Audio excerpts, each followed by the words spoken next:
Okay, asanteni sana.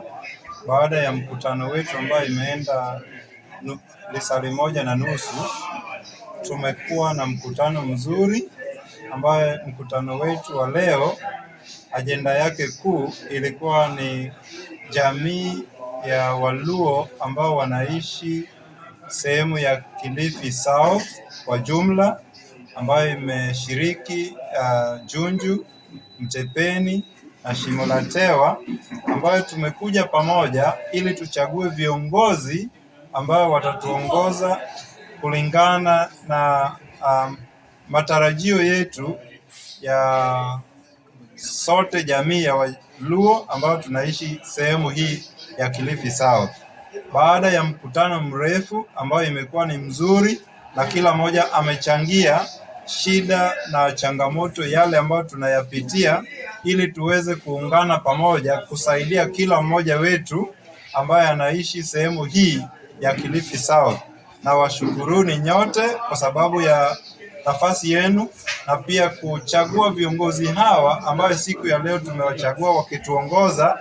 Lengo kuu ni kwamba tulete jamii yetu pamoja, na hiyo ndiyo vita kuu ambayo jamii ya Wajaluo wameangalia, ya kwamba wameweza kutengwa na wameweza kuachwa kwa issues za maendeleo yao, kusomesha watoto wetu, biashara zetu hatujawezeshwa, na kwa sababu tulikuwa na lengo moja ya kuwa tunaweza kushirikiana ili tuweze kufanikisha swala kuu ambayo inatusumbua kama jamii hivi leo. Na washukuru nyote kwa sababu viongozi hawa tumewachagua, watatuongoza na watatupeleka mahali penye itatuleta ushikamano wetu kama jamii ya Wajaluo.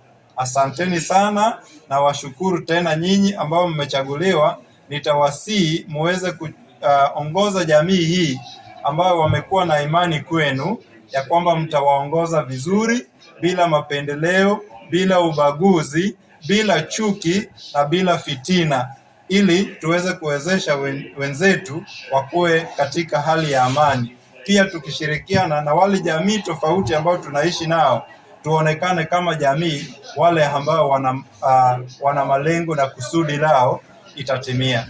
Asanteni sana na naamini ya kwamba tutafaulu pamoja. Joey, Joey, Joey, Joey, Joey, Joey, Joey, Joey.